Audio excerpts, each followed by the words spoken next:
ಮಿತ್ರರೇ ನಮಸ್ಕಾರ. ಮಿತ್ರರೇ, ನಾನು ಒಂದೆರಡು ನ್ಯಾಷನಲ್ ವೆಬ್ಸೈಟನ್ನು ನೋಡ್ತಾ ಇದ್ದೆ. ಆ ಸಂದರ್ಭದಲ್ಲಿ ಪಾಕಿಸ್ತಾನದ ಮೇಲೆ ಏರ್ ಸ್ಟ್ರೈಕ್ ಅನ್ನುವಂತಹ ಒಂದು ಹೆಡ್ಡಿಂಗ್ ಕಾಣ್ತು. ನನಗೆ ಆಶ್ಚರ್ಯ ಆಯಿತು. ಭಾರತ ಏನಾದರೂ ಮತ್ತೆ ಪಾಕಿಸ್ತಾನದ ಮೇಲೆ ಏರ್ ಸ್ಟ್ರೈಕ್ ಮಾಡಿಬಿಡ್ತಾ? ಭಾರತ ಏನು ಅಂತಹ ಪ್ಲಾನ್ ಮಾಡ್ತಾ ಇರಲಿಲ್ವಲ್ಲ, ಸದ್ದಿಲ್ಲದೆ ಯಾವಾಗ ನಡೆದು ಹೋಗ್ಬಿಡ್ತು ಏರ್ ಸ್ಟ್ರೈಕ್ ಅಂತ ಒಂದು ಸ್ವಲ್ಪ ತಲೆಗೆ ಹುಳ ಬಿಟ್ಟಂತಾಯಿತು. ಅದೇ ಮುಂದುವರೆದು ಆ ಆರ್ಟಿಕಲನ್ನು ಓದ್ತಿದ್ದ ಹಾಗೆ ಗೊತ್ತಾಯಿತು, ಭಾರತ ಪಾಕಿಸ್ತಾನದ ಮೇಲೆ ಏರ್ ಸ್ಟ್ರೈಕ್ ಮಾಡಿದ್ದಲ್ಲ, ಪಾಕಿಸ್ತಾನದ ಸೇನೆ ತನ್ನದೇ ದೇಶದ ಒಳಗೆ ಏರ್ ಸ್ಟ್ರೈಕ್ ಮಾಡಿದೆ.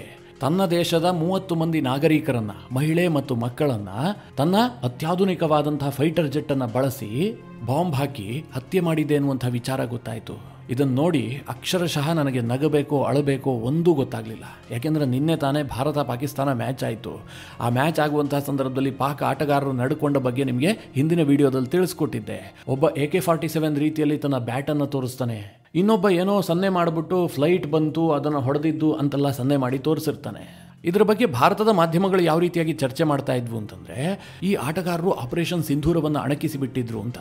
ಆದರೆ ನನಗೆ ಈಗ ಅನಿಸ್ತಾ ಇದೆ, ಈತ ಆಪರೇಷನ್ ಸಿಂಧೂರವನ್ನು ಅಣಕಿಸಿದ್ದಲ್ಲ, ತನ್ನ ಜನರಿಗೆ ಎಚ್ಚರಿಕೆ ಕೊಟ್ಟಿದ್ದಿರಬಹುದು ಅಂತ. ಇವತ್ತು ರಾತ್ರಿ ನಮ್ಮ ಫ್ರಾಡ್ ಮಾರ್ಷಲ್ ನಮ್ಮದೇ ಜನರನ್ನು ಕೊಲ್ತಾರೆ ಅಂತೇಳಿ ಇವರು ಸನ್ನೆ ಮಾಡಿ ತೋರಿಸಿದ್ರೇನು ಅಂತ ಅನಿಸ್ತಾ ಇದೆ. ಯಾಕೆಂದರೆ ಇಡೀ ವಿಶ್ವದಲ್ಲಿ ನೀವು ಇನ್ನೆಲ್ಲೂ ಕೇಳೋದಕ್ಕೆ ಸಾಧ್ಯ ಇಲ್ಲ ತನ್ನದೇ ಜನರ ಮೇಲೆ ಒಂದು ದೇಶ ಏರ್ ಸ್ಟ್ರೈಕನ್ನು ಮಾಡಿದಂತಹ ಸುದ್ದಿಯನ್ನು. ಮಿತ್ರರೇ, ಯಾಕೋಸ್ಕರವಾಗಿ ಪಾಕಿಸ್ತಾನ ಈ ಏರ್ ಸ್ಟ್ರೈಕನ್ನು ಮಾಡ್ತು, ಅವರು ಏನು ಗುರಿ ಇಟ್ಕೊಂಡಿದ್ರು, ಅದರಲ್ಲಾಗಿದ್ದೇನು, ಇದರಿಂದ ಯಾವ ರೀತಿಯಾದಂತಹ ಒತ್ತಡ ಕ್ರಿಯೇಟ್ ಆಗ್ತಾ ಇದೆ, ಇದೆಲ್ಲದರ ಬಗ್ಗೆ ಡೀಟೇಲ್ ಆಗಿ ನಿಮಗೆ ಮಾಹಿತಿ ಕೊಡುವಂತಹ ಪ್ರಯತ್ನ ಮಾಡ್ತೀನಿ. ನೀವು ಈ ವಿಡಿಯೋನ ಕೊನೆವರೆಗೂ ಮಿಸ್ ಮಾಡದೆ ನೋಡಿ. ಪಾಕಿಸ್ತಾನಕ್ಕೆ ಪಾಕಿಸ್ತಾನವೇ ಸರಿಸಾಟಿ. ಅವರಿಗೆ ಇನ್ನೊಂದು ದೇಶವನ್ನು ಹೋಲಿಕೆ ಮಾಡೋದಕ್ಕೆ ಇಡೀ ವಿಶ್ವದಲ್ಲಿ ಯಾವುದೂ ಕೂಡ ಇಲ್ಲ. ಅಂತಹ ನೀಚ ಮಟ್ಟವನ್ನು ಪಾಕಿಸ್ತಾನ ತಲುಪಿಬಿಟ್ಟಿದೆ. ಯಾಕೆ ಈ ಮಾತನ್ನು ಹೇಳ್ತಾ ಇದ್ದೀನಿ ಅಂತಂದರೆ, ಇವತ್ತು ಖೈಬರ್ ಪಖ್ತೂನ್ವಾ ಭಾಗದಿಂದ ಬರ್ತಾ ಇರುವಂತಹ ಒಂದೊಂದು ಫೋಟೋಗಳಾಗಿರಬಹುದು, ವಿಡಿಯೋಗಳಾಗಿರಬಹುದು, ಕರುಣಾಜನಕವಾಗಿದೆ. ಅಲ್ಲಿ ನಿದ್ರೆ ಮಾಡ್ತಾ ಇದ್ದಂಥ ಮಹಿಳೆ ಮಕ್ಕಳ ಮೇಲೆ ಪಾಕಿಸ್ತಾನದ ಸೇನೆ ತನ್ನ ಏರ್ ಫೋರ್ಸ್ ಅನ್ನು ಬಳಸಿ ಬಾಂಬನ್ನು ಹಾಕಿ ಹತ್ಯೆ ಮಾಡಿಬಿಟ್ಟಿದೆ. ಪಾಕಿಸ್ತಾನದ ಈ ಖೈಬರ್ ಪಖ್ತೂನ್ವಾ ಭಾಗ ಇದೆಯಲ್ಲ, ಇಲ್ಲಿ ಮಾತ್ರಾದರ ಅನ್ನುವಂಥ ಒಂದು ಗ್ರಾಮ ಇದೆ. ಬಹಳ ಗುಡ್ಡಗಾಡು ಪ್ರದೇಶವನ್ನು ಒಳಗೊಂಡಂತಹ ಗ್ರಾಮ ಇದು. ಕೆಲ ಬುಡಕಟ್ಟು ಸಮುದಾಯದವರು ವಾಸ ಮಾಡ್ತಾ ಇದ್ದಂತಹ ಪ್ರದೇಶ ಇದಾಗಿತ್ತು. ಸೆಪ್ಟೆಂಬರ್ 21 ರಾತ್ರಿ ಹಾಗೂ 22 ಬೆಳಗಿನ ಜಾವ 2 ಗಂಟೆ ಸುಮಾರಿಗೆ ಈ ಪ್ರದೇಶದ ಮೇಲೆ ಬಾಂಬ್ಗಳ ಸುರಿಮಳೆಯೇ ಆಗುತ್ತೆ. ಪಾಪ ಅಲ್ಲಿನ ಜನರಿಗೆ ಏನಾಗ್ತಾ ಇದೆ ಅಂತಲೂ ಗೊತ್ತಾಗೋದಿಲ್ಲ. ಯಾಕೆಂದ್ರೆ ನಿರಂತರವಾಗಿ ಫೈಟರ್ ಜೆಟ್ಗಳು ಮೇಲೆ ಹಾರಿ ಬರ್ತಾ ಇದ್ದಾವೆ, ಬಾಂಬ್ಗಳನ್ನು ಸುರಿಸ್ತಾ ಇದ್ದಾವೆ.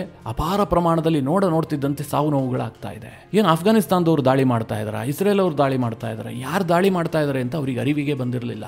ಆದರೆ ಬೆಳಗಾಗ್ತಿದ್ದ ಹಾಗೆ ಅಲ್ಲಿನ ಜನರಿಗೆ ಸುದ್ದಿ ಗೊತ್ತಾಗುತ್ತೆ, ಈ ದಾಳಿಯನ್ನ ಮಾಡಿದ್ದು ಪಾಕಿಸ್ತಾನದ ಏರ್ ಫೋರ್ಸ್. ಪಾಕಿಸ್ತಾನದ JF-17 ಯುದ್ಧ ವಿಮಾನಗಳನ್ನು ತಂದು LS-6 ಅನ್ನುವಂತಹ ಬಾಂಬ್ಗಳನ್ನ ಇಲ್ಲಿ ಉಡಾಯಿಸಲಾಗಿದೆ ಅಂತ ಅಲ್ಲಿನ ಜನರಿಗೆ ಗೊತ್ತಾಗುತ್ತೆ. ಈ ವಿಷಯವನ್ನ ಕೇಳಿದ ತಕ್ಷಣ ಅಲ್ಲಿನ ಜನರಿಗೆ ಏನು ಅನಿಸಿರಬೇಕು ಅಂತ ಒಮ್ಮೆ ಊಹೆ ಮಾಡಿಕೊಳ್ಳಿ. ಯಾವುದಾದ್ರೂ ದೇಶದಲ್ಲಿ ಇದು ಸಾಧ್ಯ ಇದೆಯಾ, ತನ್ನದೇ ಜನರ ಮೇಲೆ ಏರ್ ಸ್ಟ್ರೈಕ್ ಮಾಡುವಂತಹದ್ದು? ಈಗ ಉದಾಹರಣೆಗೆ ಹೇಳಬೇಕು ಅಂತಂದ್ರೆ, ನಮ್ಮ ದೇಶದಲ್ಲೂ ಕೂಡ ಆಂಟಿ ನಕ್ಸಲ್ ಆಪರೇಷನ್ ನಡೀತಾ ಇದೆಯಪ್ಪ. ಈ ನಕ್ಸಲರ ವಿರುದ್ಧವಾಗಿ ಸೈನಿಕ ಕಾರ್ಯಾಚರಣೆಯನ್ನ ಕೇಂದ್ರ ಸರ್ಕಾರ ಮಾಡಿಸ್ತಾ ಇದೆ. ಈ ಕಾರ್ಯಾಚರಣೆಯಲ್ಲಿ ನಮ್ಮ ಸೇನೆಗೆ ಬಹಳ ಹಾನಿ ಆಗುತ್ತೆ. ನಕ್ಸಲರು ಸಹ ಪ್ರತಿದಾಳಿಯನ್ನ ಮಾಡ್ತಾರೆ, ಬಾಂಬ್ ಹಾಕ್ತಾರೆ. ಇದರಿಂದ ನಮ್ಮ ಸೇನೆ ಗಾಯಗಳಾಗುತ್ತೆ, ಕೆಲವೊಮ್ಮೆ ಸಾವು ನೋವುಗಳು ಸಂಭವಿಸುತ್ತೆ. ಇಷ್ಟಾದರೂ ಕೂಡ ಭಾರತ ಯಾವತ್ತೂ ಸಹ ತನ್ನ ಏರ್ ಫೋರ್ಸ್ ಅನ್ನ ಬಳಸಿ ಯುದ್ಧ ವಿಮಾನಗಳನ್ನು ತೆಗೆದುಕೊಂಡು ಹೋಗಿ ಆ ನಕ್ಸಲರು ವಾಸ ಮಾಡ್ತಾ ಇರುವಂತಹ ಪ್ರದೇಶದ ಮೇಲೆ ಬಾಂಬ್ ಹಾಕಿಲ್ಲ. ಯಾಕೆ ಅಂತಂದ್ರೆ ಅವರು ಜನಸಾಮಾನ್ಯರೊಂದಿಗೆ ಬದುಕ್ತಾ ಇದ್ದಾರೆ. ಜೊತೆಗೆ ನಮ್ಮ ದೇಶದ ಒಳಗೆ ನಾವು ಏರ್ ಫೋರ್ಸ್ ಅನ್ನ ಬಳಸುವಂತಹದ್ದು ತೀರಾ ಅವಮಾನಕಾರಿ. ನಮ್ಮದೇ ದಾಳಿಯಿಂದ ನಮ್ಮ ಜನರು ಸತ್ತು ಹೋಗಿದ್ದೆ ಆದ್ರೆ ಆ ಸರ್ಕಾರ ಇದ್ದೂ ಸತ್ತಂತೆ. ಹೀಗಾಗಿ ಎಷ್ಟೇ ನಷ್ಟ ಆದರೂ ಕೂಡ ನಾವಲ್ಲಿ ಭೂಸೇನೆಯನ್ನು ಬಳಸಿ ನಕ್ಸಲರ ವಿರುದ್ಧ ಕಾರ್ಯಾಚರಣೆಯನ್ನ ಮಾಡ್ತಾ ಇದ್ದೀವಿ ಹೊರತು ಯಾವುದೇ ಕಾರಣಕ್ಕೂ ಕೂಡ ನಮ್ಮ ಏರ್ ಫೋರ್ಸ್ ಅನ್ನ ಬಳಸಿಲ್ಲ, ಅಲ್ಲಿ ಮಿಸೈಲ್ಗಳನ್ನು ಬಳಸ್ತಾ ಇಲ್ಲ, ಬಾಂಬ್ಗಳನ್ನು ಹಾಕ್ತಾ ಇಲ್ಲ. ಆದರೆ ಪಾಕಿಸ್ತಾನದ ಸೇನೆಯ ಶೌರ್ಯವನ್ನು ನೋಡ್ರಿ. ಅವರಿಗೆ ಪಾಕಿಸ್ತಾನದ ISI ಮಾಹಿತಿ ಕೊಡುತ್ತಂತೆ, ಇಂತಹ ಪ್ರದೇಶದಲ್ಲಿ ಉಗ್ರಗಾಮಿಗಳು ನೆಲೆಸಿದ್ದಾರೆ, ಅವರ ವಿರುದ್ಧ ಕಾರ್ಯಾಚರಣೆ ಮಾಡಬೇಕು ಅಂತ. ಅದಕ್ಕೆ ಈ ಆಸಿಮ್ ಮುನೀರ್ ಆರ್ಡರ್ ಮಾಡಿದ್ದಾನೆ, ಅಲ್ಲಿ ಏರ್ ಸ್ಟ್ರೈಕ್ ಮಾಡಿ ಅಂತ. ಈ ಪಾಕಿಸ್ತಾನದ ಏರ್ ಫೋರ್ಸ್ ಹೇಳಿ ಕೇಳಿ ಉತ್ತರದ ಪೌರುಷಕ್ಕೆ ಹೆಸರುವಾಸಿಯಾದಂತಹ ಸೇನೆ ಭಾರತದ ಮೇಲೆ ದಾಳಿ ಮಾಡೋದಕ್ಕೆ ಹೇಳಿದ್ರೆ ಅವ್ರಿಗೆ ಆಗೋದಿಲ್ಲ. ಹೀಗಾಗಿ ಯಾವಾಗ ಆಸಿಮ್ ಮುನೀರ್ ತನ್ನದೇ ದೇಶದೊಳಗೆ ಬಾಂಬ್ ಹಾಕಿ ಅಂತ ಹೇಳ್ತಾನೋ, ಹಿಂದೆ ಮುಂದೆ ನೋಡದೆ JF-17 ಅನ್ನು ತೆಗೆದುಕೊಂಡು ಹೋಗಿ LS-6 ಅನ್ನುವಂತಹ ಬಾಂಬನ್ನು ಹಾಕಿ ವಾಪಸ್ ಬಂದಿದ್ದಾರೆ. ಈ ದಾಳಿಯಿಂದಾಗಿ 30ಕ್ಕೂ ಹೆಚ್ಚು ಮಂದಿ ಸಾವಿಗೀಡಾಗಿದ್ದಾರೆ. ಅದರಲ್ಲಿ ಬಹುತೇಕರು ಮಹಿಳೆಯರು ಮತ್ತು ಮಕ್ಕಳು. ಇನ್ನೂ ವಿಪರ್ಯಾಸ ಏನು ಗೊತ್ತಾ, ಈಗ ಸರ್ಕಾರವೇ ಅವರ ರಕ್ಷಣೆಗೆ ಹೋಗಿದೆ, ಅವರನ್ನು ಆಸ್ಪತ್ರೆಗೆ ಸೇರಿಸುವಂತಹ ಕೆಲಸವನ್ನು ಸರ್ಕಾರವೇ ಮಾಡ್ತಾ ಇದೆ. ಹಾಗಾದ್ರೆ ಯಾಕೆ ಪಾಕಿಸ್ತಾನ ತನ್ನದೇ ದೇಶದ ಒಳಗೆ ಏರ್ ಸ್ಟ್ರೈಕ್ ಅನ್ನು ಮಾಡ್ತು? ಇದಕ್ಕೇನು ಕಾರಣ ಕೇಳಿದ್ರೆ, ಸದ್ಯ ಮಿತ್ರರೇ, ಪಾಕಿಸ್ತಾನದಲ್ಲಿ 4 ಪ್ರಾವಿನ್ಸ್ಗಳಿದ್ದಾವೆ. ಒಂದು ಖೈಬರ್ ಪಖ್ತೂನ್ವಾ, ಇನ್ನೊಂದು ಬಲೂಚಿಸ್ತಾನ, ಮತ್ತೊಂದು ಸಿಂಧ್ ಮತ್ತು ಪಂಜಾಬ್. ಸದ್ಯ ಈ ಬಲೂಚಿಸ್ತಾನದಲ್ಲಂತೂ ವಿಪರೀತವಾಗಿ ಸ್ವತಂತ್ರ ಹೋರಾಟ ನಡೀತಾ ಇದೆ. ಅಲ್ಲಿನ ಬಲೂಚ್ ಲಿಬರೇಷನ್ ಆರ್ಮಿ ಇರಬಹುದು, ಮಜೀದ್ ಬ್ರಿಗೇಡ್ ಇರಬಹುದು, ಅವರು ಪ್ರತಿನಿತ್ಯ ಪಾಕಿಸ್ತಾನದ ಸೇನೆಗೆ ನೀರು ಕುಡಿಸ್ತಾ ಇದ್ದಾರೆ. ಒಬ್ಬನೇ ಒಬ್ಬ ಪಾಕಿಸ್ತಾನದ ಸೈನಿಕ ಬಲೂಚಿಸ್ತಾನವನ್ನು ಪ್ರವೇಶ ಮಾಡಬೇಕು ಅಂತಂದರೆ ಬೆವ್ತು ಹೋಗ್ಬಿಡ್ತಾನೆ. ತಾನು ವಾಪಸ್ ಬರ್ತೀನಿ ಅನ್ನುವಂಥ ಯಾವುದೇ ಧೈರ್ಯ ಆತನಿಗೆ ಉಳಿದಿಲ್ಲ. ಅದೇ ರೀತಿಯಾಗಿ ಈ ಖೈಬರ್ ಪಖ್ತೂನ್ವಾ ಭಾಗದಲ್ಲೂ ಕೂಡ TTP ಉಗ್ರರು ಅಟ್ಟಹಾಸ ಮೆರೀತಾ ಇದ್ದಾರೆ. ಪ್ರತಿ ದಿನವೂ ಕೂಡ ಒಬ್ಬನಲ್ಲ ಒಬ್ಬ ಪಾಕಿಸ್ತಾನ ಸೈನಿಕನನ್ನು ಅವರು ಹತ್ಯೆ ಮಾಡ್ತಾರೆ. TTP ಅಂತಂದರೆ ತೆಹರೀಕ್ ಇ ತಾಲಿಬಾನ್ ಪಾಕಿಸ್ತಾನ್ ಅನ್ನುವಂಥ ಉಗ್ರ ಸಂಘಟನೆ. ಇವರು ಪಕ್ಕದಲ್ಲಿ ಅಫ್ಘಾನಿಸ್ತಾನದ ತಾಲಿಬಾನಿಗಳಿದ್ದಾರಲ್ಲ, ಅವರು ತಮ್ಮಂದಿರಿದ್ದಂತೆ. ಅದೇ ರೀತಿಯಾದಂತಹ ವಿಚಾರಧಾರೆಗಳನ್ನು ಇಟ್ಟುಕೊಂಡಂತಹ ಒಂದು ಉಗ್ರ ಸಂಘಟನೆ. ಈ TTP ಉಗ್ರ ಸಂಘಟನೆಗೆ ಈ ಖೈಬರ್ ಪಖ್ತೂನ್ವಾ ಭಾಗದಲ್ಲಿ ಜನಬೆಂಬಲ ಕೂಡ ವ್ಯಕ್ತವಾಗ್ತಾ ಇದೆ. ಯಾಕೆ ಜನಬೆಂಬಲ ವ್ಯಕ್ತವಾಗ್ತಾ ಇದೆ ಅಂತಂದರೆ, ಈ ಖೈಬರ್ ಪಖ್ತೂನ್ವಾ ಭಾಗ ಆರಂಭದಿಂದಲೂ ಕೂಡ ಸಾಕಷ್ಟು ಹಿಂದುಳಿದಿದೆ. ಇಲ್ಲಿ ಲಿಟ್ರಸಿ ರೇಟ್ ಎಷ್ಟಪ್ಪ ಇದೆ ಕೇಳಿದ್ರೆ ಕೇವಲ 50%ಗಿಂತ ಕಡಿಮೆ ಇದೆ. ವಿಪರೀತವಾಗಿ ನಿರುದ್ಯೋಗ ಇದೆ. ಬದುಕೋದಕ್ಕೆ ಬೇಕಾದಂತಹ ಮೂಲಭೂತ ಸೌಕರ್ಯವೇ ಇಲ್ಲದಂತಹ ಪರಿಸ್ಥಿತಿ ಈ ಇಡೀ ಖೈಬರ್ ಪಖ್ತೂನ್ವಾ ಭಾಗದಲ್ಲಿದೆ. 1947ರಲ್ಲಿ ಪಾಕಿಸ್ತಾನ ರಚನೆಯಾದ ದಿನದಿಂದಲೂ ಕೂಡ ಈ ಖೈಬರ್ ಪಖ್ತೂನ್ವಾ ಭಾಗ ಸಾಕಷ್ಟು ಹಿಂದುಳಿದಿದೆ. ಈ ಬಲೂಚಿ ಪ್ರಾಂತ್ಯ ಹೇಗೆ ಹಿಂದುಳಿದಿದೆಯೋ ಅದೇ ರೀತಿಯಾಗಿ ಖೈಬರ್ ಭಾಗವೂ ಕೂಡ ಇದೆ. ಹೀಗಾಗಿ ಅಲ್ಲಿನ ಯುವಕರಿಗೆ ಈ TTP ಉಗ್ರ ಸಂಘಟನೆ ಬಹಳ ಆಕರ್ಷಕವಾಗಿ ಕಾಣ್ತಾ ಇದೆ. ಅವರಿಗೆ ಬೆಂಬಲವನ್ನು ಕೂಡ ಕೊಡ್ತಾ ಇದ್ದಾರೆ. ಇದೇ ಕಾರಣದಿಂದ ಪಾಕಿಸ್ತಾನಿ ಸೈನಿಕರು TTPಯ ವಿರುದ್ಧ ಕಾರ್ಯಾಚರಣೆ ಮಾಡೋದಕ್ಕೆ ಖೈಬರ್ ಪಖ್ತೂನ್ವಾ ಭಾಗಕ್ಕೆ ಹೋಗೋದಕ್ಕೆ ಸಾಧ್ಯ ಆಗ್ತಾ ಇಲ್ಲ. ಭೂಸೇನೆಯನ್ನು ಏನಾದರೂ ಕಳುಹಿಸಿದ್ದೇ ಆದರೆ ಈ TTP ಉಗ್ರರು ಗೆರಿಲ್ಲಾ ಮಾದರಿಯ ಯುದ್ಧವನ್ನು ಮಾಡಿಬಿಟ್ಟು ನೀರು ಕುಡಿಸ್ಬಿಡ್ತಾರೆ. ಈ ಖೈಬರ್ ಪಖ್ತೂನ್ವಾ ಭಾಗದಲ್ಲಿ TTP ಉಗ್ರರು ಒಂದೊಂದು ಪ್ರಾಂತ್ಯದ ಕಂಟ್ರೋಲನ್ನೇ ತೆಗೆದುಕೊಂಡಿದ್ದಾರೆ. ಇದು ಸಹಜವಾಗಿ ಪಾಕಿಸ್ತಾನದ ಸೇನೆಯ ಮೇಲೆ ಭಾರಿ ಒತ್ತಡ ಕ್ರಿಯೇಟ್ ಮಾಡಿತ್ತು. ಜನ ಕೂಡ ಸೇನೆಯನ್ನು ಪ್ರಶ್ನೆ ಮಾಡ್ತಾ ಇದ್ರು, ನೀವು ಯಾಕೆ ಅವರ ವಿರುದ್ಧ ಕ್ರಮ ಕೈಗೊಳ್ಳೋದಕ್ಕಾಗೋದಿಲ್ಲ, ದೊಡ್ಡ ದೊಡ್ಡ ಮಾತುಗಳನ್ನು ಆಡ್ತೀರಿ, ಆದರೆ ಅವರನ್ನು ನಿಗ್ರಹಿಸೋದಕ್ಕೆ ಯಾಕೆ ಆಗ್ತಿಲ್ಲ ಅಂತ ಪಾಕಿಸ್ತಾನದ ಜನರೇ ಸೇನೆಯನ್ನು ಪ್ರಶ್ನೆ ಮಾಡ್ತಾ ಇದ್ರು. ಇದರ ಜೊತೆಗೆ ಚೈನಾ ಕೂಡ ಈ ವಿಚಾರದಲ್ಲಿ ಪಾಕಿಸ್ತಾನದ ಮೇಲೆ ಭಾರಿ ಒತ್ತಡ ಹೇರ್ತಾ ಇತ್ತು. ಚೈನಾಗೆ ಏನಪ್ಪ ಲಿಂಕು ಕೇಳಿದ್ರೆ, ಈ ಚೈನಾದ CPEC ಕಾರಿಡಾರ್ ಇದೆಯಲ್ಲ, ಚೈನಾ ಪಾಕಿಸ್ತಾನ ಎಕನಾಮಿಕ್ ಕಾರಿಡಾರ್, ಇದು ಖೈಬರ್ ಪಖ್ತೂನ್ವಾ ಭಾಗದಲ್ಲೇ ಹಾದು ಹೋಗುತ್ತೆ. ಈ ಕಾರಣದಿಂದ ಚೈನಾದ ಸಿಬ್ಬಂದಿಗಳನ್ನ, ಚೈನಾದ ಇಂಜಿನಿಯರ್ಗಳನ್ನ TTP ಉಗ್ರರು ಟಾರ್ಗೆಟ್ ಮಾಡ್ತಾ ಇದ್ರು. ಇದೇ ಕಾರಣದಿಂದಾಗಿ ಚೈನಾ ಕೂಡ ಪಾಕಿಸ್ತಾನದ ಮೇಲೆ ಒತ್ತಡ ಹಾಕ್ತಾ ಇತ್ತು, ನೀವು ಆಂಟಿ ಟೆರರ್ ಆಪರೇಷನ್ ಅನ್ನು ಕೈಗೊಳ್ಳಿ ಅಂತ. ಪಾಕಿಸ್ತಾನದ ಸೇನೆ ಒಂದು ಆಪರೇಷನ್ ಅನ್ನು ಕೈಗೆತ್ತಿಕೊಳ್ಳುತ್ತೆ ಅನ್ನುವಂಥದ್ದು ಕನ್ಫರ್ಮ್ ಆಗಿದ್ದಂತಹ ವಿಚಾರ. ಯಾಕೆಂದ್ರೆ ಮೊನ್ನೆ ನಿಮಗೊಂದು ವಿಡಿಯೋದಲ್ಲಿ ಕೂಡ ತಿಳಿಸ್ಕೊಟ್ಟಿದ್ದೆ, ಪಾಕಿಸ್ತಾನದ ಪ್ರಧಾನಿ ಶಾಬಾಜ್ ಶರೀಫ್ ಅಫ್ಘಾನಿಸ್ತಾನದಲ್ಲಿರುವ ತಾಲಿಬಾನಿಗಳಿಗೆ ಒಂದು ಎಚ್ಚರಿಕೆ ಕೊಟ್ಟಿದ್ರು, ನೀವು ನಮ್ಮ ಜೊತೆಗಿರಬೇಕು, ಇಲ್ಲ TTP ಉಗ್ರರ ಜೊತೆಗಿರಬೇಕು, ಆಯ್ಕೆಯನ್ನು ಬೇಗ ಮಾಡ್ಕೊಳ್ಳಿ, ನಾವು ಯುದ್ಧ ಮಾಡೋದಕ್ಕೆ ಸಿದ್ಧರಾಗಿದ್ದೀವಿ ಅಂತ ಎಚ್ಚರಿಕೆ ಕೊಟ್ಟಿದ್ರು. ಇನ್ನೊಂದು ಕಡೆ ಪಾಕಿಸ್ತಾನದ ಸೇನೆ ಏರ್ ಸ್ಟ್ರೈಕ್ಗೆ ಸಿದ್ಧವಾಗ್ತಾ ಇದೆ ಅಂತ ಪಾಕಿಸ್ತಾನದ ಪತ್ರಿಕೆಗಳೇ ವರದಿ ಮಾಡಿದ್ವು. ಹೀಗಾಗಿ ನಾನೇನು ಅಂದ್ಕೊಂಡಿದ್ದೆ ಅಂತಂದ್ರೆ, ಪಾಕಿಸ್ತಾನದ ಸೇನೆ ಅಫ್ಘಾನಿಸ್ತಾನದ ಮೇಲೆ ಏರ್ ಸ್ಟ್ರೈಕ್ ಮಾಡಬಹುದು, ಅಫ್ಘಾನಿಸ್ತಾನದ ಗಡಿ ಭಾಗದಲ್ಲಿ TTP ಉಗ್ರರು ಅಡಗಿದ್ದಾರೆ, ಅವರಿಗೆ ಈ ತಾಲಿಬಾನಿಗಳು ಬೆಂಬಲ ಕೊಡ್ತಾ ಇದ್ದಾರೆ ಅಂತ ಆರೋಪ ಮಾಡಿ ಪಾಕಿಸ್ತಾನದ ಸೇನೆ ಒಂದು ಏರ್ ಸ್ಟ್ರೈಕ್ ಅನ್ನು ಮಾಡುತ್ತೆ, ಒಂದು ಕಣ್ಣೊರೆಸುವ ತಂತ್ರವನ್ನ ಮಾಡುತ್ತೆ ಅಂತ. ಆದರೆ ಈ ಬಾರಿ ಪಾಕಿಸ್ತಾನದ ಸೇನೆ ಆ ಧೈರ್ಯವನ್ನ ಕೂಡ ಮಾಡಿಲ್ಲ.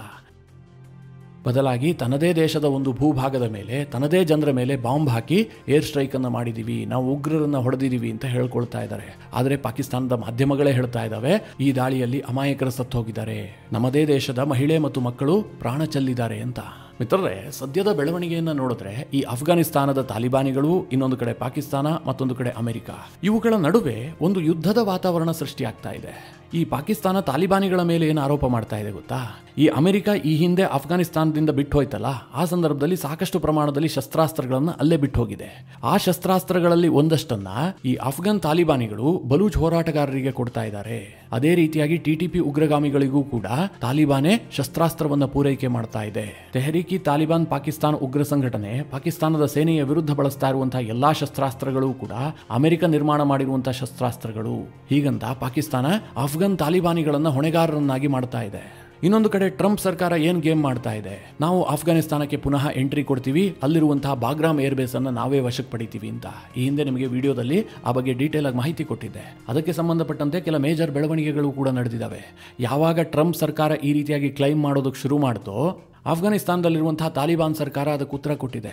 ಅಮೆರಿಕ ಬಾಗ್ರಾಮ್ ಏರ್ ಬೇಸ್ ಅನ್ನು ವಶಕ್ಕೆ ಪಡೆಯೋದು ಹಾಗಿರಲಿ, ಅಫ್ಘಾನಿಸ್ತಾನದಲ್ಲಿ 1 ಇಂಚು ಭೂಮಿಯನ್ನು ಕೂಡ ಪಡೆಯೋದಕ್ಕೆ ಸಾಧ್ಯ ಇಲ್ಲ, ನಾವು ಒಂದೇ 1 ಇಂಚು ಭೂಮಿಯನ್ನು ಕೂಡ ಅಮೆರಿಕ ಕೊಡೋದಿಲ್ಲ ಅಂತ ತಾಲಿಬಾನ್ ಸರ್ಕಾರ ಗುಟ್ರು ಹಾಕಿದೆ. ಇದಕ್ಕೆ ಮುಂದುವರೆದು ತಾಲಿಬಾನ್ ಸರ್ಕಾರ ಅಮೆರಿಕಕ್ಕೆ ಏನು ಎಚ್ಚರಿಕೆ ಕೊಟ್ಟಿದೆ ಅಂತಂದ್ರೆ, ಮುಂದಿನ 20 ವರ್ಷಗಳ ಕಾಲ ತಾಲಿಬಾನ್ ಜೊತೆಗೆ ಗುದ್ದಾಡೋದಕ್ಕೆ ರೆಡಿಯಾಗಿ ನಾವು ಕೂಡ ಸಿದ್ಧರಾಗಿದ್ದೀವಿ ಅಂತ. ಇಲ್ಲಿ ತಾಲಿಬಾನಿಗಳ ಮಾತು ಅತಿಶಯೋಕ್ತಿಯೇ. ಯಾಕೆಂದ್ರೆ ಅಮೆರಿಕವನ್ನ ಎದುರಿಸಿ ಬಾಗ್ರಾಮ್ ಏರ್ ಬೇಸ್ ಅನ್ನ ತಾಲಿಬಾನಿಗಳು ಉಳಿಸ್ಕೊಳ್ಳೋದಕ್ಕಂತೂ ಸಾಧ್ಯ ಇಲ್ಲ. ಅಮೆರಿಕ ಮನಸ್ಸು ಮಾಡಿದ್ದೇ ಆದ್ರೆ ಅವರು ಬಂದೇ ಬರ್ತಾರೆ, ಬಾಗ್ರಾಮ್ ಏರ್ ಬೇಸ್ ಅನ್ನು ವಶಕ್ಕೆ ಪಡೆದೇ ಪಡಿತಾರೆ. ಅಮೆರಿಕಾಗ ಆ ತಾಕತ್ತಿದೆ. ಆದರೆ ಆ ದಾರಿಯನ್ನು ಅಮೆರಿಕ ಹಿಡಿಯುತ್ತಾ ಇಲ್ವಾ ಅನ್ನೋದು ಸದ್ಯಕ್ಕಿರುವಂತಹ ಪ್ರಶ್ನೆ. ನನಗನ್ಸುತ್ತೆ ಮಿತ್ರರೇ, ತಾಲಿಬಾನಿಗಳು ಅಮೆರಿಕ ಜೊತೆಗೆ ಒಂದಷ್ಟು ಒಪ್ಪಂದ ಮಾಡಿಕೊಳ್ಳುವಂತಹದ್ದೇ ಸೂಕ್ತ ಅಂತ. ಈ ಬಾಗ್ರಾಮ್ ಏರ್ಬೇಸ್ನಿಂದ ತಾಲಿಬಾನಿಗಳಿಗೆ ಆಗಬೇಕಾಗಿರೋದು ಏನೂ ಇಲ್ಲ, ಅಥವಾ ಅದನ್ನು ಬಿಟ್ಟು ಕೊಟ್ಟರೆ ತಾಲಿಬಾನಿಗಳಿಗೆ ಯಾವುದೇ ಲಾಸ್ ಕೂಡ ಆಗೋದಿಲ್ಲ, ಬದಲಾಗಿ ಲಾಭವೇ ಆಗುತ್ತೆ.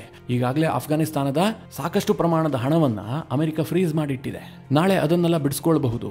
ಜೊತೆಗೆ ಅಮೆರಿಕ ಸರ್ಕಾರದೊಂದಿಗೆ ಒಂದು ಶಾಂತಿಪೂರ್ಣವಾಗಿ ಒಪ್ಪಂದ ಮಾಡಿಕೊಂಡಿದ್ದೆ ಆದರೆ ಅಫ್ಘಾನಿಸ್ತಾನದಲ್ಲಿ ತಾಲಿಬಾನಿಗಳು ಇನ್ನೂ 16 ವರ್ಷ ಆಳ್ವಿಕೆಯನ್ನು ಮಾಡಬಹುದು. ಅದನ್ನು ಬಿಟ್ಟು ನಾವು ಶಸ್ತ್ರವನ್ನ ಎತ್ತಿ ಅಮೆರಿಕವನ್ನ ತಡಿತೀವಿ ಅಂತಂದ್ರೆ ಅದು ಒಂದು ಹಂತದಲ್ಲಿ ಆತ್ಮಹತ್ಯೆ ಮಾಡಿಕೊಂಡಿದ್ದಕ್ಕೆ ಸಮ ಆಗುತ್ತೆ. ನಾನು ಯಾಕೆ ಈ ಮಾತನ್ನು ಹೇಳ್ತಾ ಇದ್ದೀನಿ ಅಂತಂದರೆ, ಟ್ರಂಪ್ ಯಾವಾಗ ಬಾಗ್ರಾಮ್ ಏರ್ಬೇಸನ್ನು ವಶಕ್ಕೆ ಪಡಿತೀವಿ ಅಂತ ಒಂದು ಸ್ಟೇಟ್ಮೆಂಟ್ ಕೊಟ್ಟರೋ ಅಮೆರಿಕದಲ್ಲಿ ಇದಕ್ಕೆ ಭಾರಿ ಬೆಂಬಲ ವ್ಯಕ್ತವಾಗ್ತಾ ಇದೆ. ಅಮೆರಿಕದಲ್ಲಿ ರಿಪಬ್ಲಿಕನ್ ಪಕ್ಷದವರು ಇರಬಹುದು, ಡೆಮಾಕ್ರೆಟಿಕ್ ಪಕ್ಷದವರು ಇರಬಹುದು, ಎಲ್ಲರೂ ಕೂಡ ಇದೊಂದು ಗುಡ್ ಐಡಿಯಾ. ನಾವು ಚೈನಾಗೆ ಕೌಂಟರ್ ಮಾಡಬೇಕು, ಸೆಂಟ್ರಲ್ ಏಷ್ಯಾದಲ್ಲಿ ನಮ್ಮ ಪ್ರಭಾವ ಇರಬೇಕು ಅಂತಂದರೆ ನಾವು ಬಾಗ್ರಾಮ್ ಏರ್ಬೇಸನ್ನು ವಶಕ್ಕೆ ಪಡಿಬೇಕು, ಆ ಪ್ರಾಂತ್ಯದಲ್ಲಿ ನಮ್ಮ ಪ್ರೆಸೆನ್ಸ್ ಇರಬೇಕು ಅಂತ ಅಮೆರಿಕನ್ಸ್ ಅಭಿಪ್ರಾಯ ವ್ಯಕ್ತಪಡಿಸ್ತಾ ಇದ್ದಾರೆ. ಪಕ್ಷಾತೀತವಾಗಿ ಬೆಂಬಲ ವ್ಯಕ್ತವಾಗ್ತಾ ಇದೆ. ಹೀಗಾಗಿ ಟ್ರಂಪ್ ಸಹಜವಾಗಿ ಈ ಕೆಲಸಕ್ಕೆ ಕೈ ಹಾಕುವಂತದ್ದು ನಿಶ್ಚಿತವಾಗಿದೆ. ಇನ್ನೊಂದು ಕಡೆ ಈ ಪಾಕಿಸ್ತಾನ ಪದೇ ಪದೇ ಈ TTP ಉಗ್ರರನ್ನೇ ನೆಪವಾಗಿಟ್ಟುಕೊಂಡು ಅಫ್ಘಾನಿಸ್ತಾನದ ತಾಲಿಬಾನಿಗಳನ್ನು ಟಾರ್ಗೆಟ್ ಮಾಡ್ತಾ ಇದ್ದಾರೆ. ಹೀಗಾಗಿ ಅಮೆರಿಕವನ್ನ ಈ ಸಂದರ್ಭದಲ್ಲಿ ತಾಲಿಬಾನಿಗಳು ಎದುರುಹಾಕಿಕೊಳ್ಳುವಂತಹದ್ದು ತಂತ್ರಗಾರಿಕೆ ದೃಷ್ಟಿಯಿಂದ ಅವರಿಗೆ ಒಳ್ಳೆಯದಲ್ಲ. ಗೊತ್ತಿಲ್ಲ, ಮುಂದೆ ಈ ಬಗ್ಗೆ ಸಾಕಷ್ಟು ಡೆವಲಪ್ಮೆಂಟ್ಗಳಾಗ್ತವೆ. ಆ ಸಂದರ್ಭದಲ್ಲಿ ನಿಮಗೆ ಡೀಟೇಲ್ ಆಗಿ ತಿಳಿಸ್ಕೊಡುವಂತಹ ಪ್ರಯತ್ನ ಮಾಡ್ತೀನಿ. ಈ ಎಲ್ಲ ಬೆಳವಣಿಗೆಗಳ ಕುರಿತಾಗಿ ನಿಮ್ಮ ಅನಿಸಿಕೆ ಅಭಿಪ್ರಾಯಗಳೇನು ಕಮೆಂಟ್ ಮಾಡುವ ಮೂಲಕ ನಮಗೆ ತಿಳಿಸಿ. ಹಾಗೆ ನಿಮಗೆ ಈ ವಿಡಿಯೋ ಇಷ್ಟವಾದರೆ ಲೈಕ್ ಮಾಡಿ. ಜೊತೆಗೆ ನೀವಿನ್ನೂ ನಿಮ್ಮ ನೆಚ್ಚಿನ ಸಂಸ್ಕಾರ ಸೌರಭ ಯೂಟ್ಯೂಬ್ ಚಾನಲ್ನ ಸಬ್ಸ್ಕ್ರೈಬ್ ಮಾಡಿಲ್ಲ ಅಂತಾದರೆ ಈ ಕೂಡಲೇ ಸಬ್ಸ್ಕ್ರೈಬ್ ಮಾಡಿ. ಮುಂದಿನ ಎಲ್ಲ ಅಪ್ಡೇಟ್ಗಳ ನೋಟಿಫಿಕೇಷನ್ಗಾಗಿ ಬೆಲ್ ಐಕಾನ್ ಒತ್ತಿ.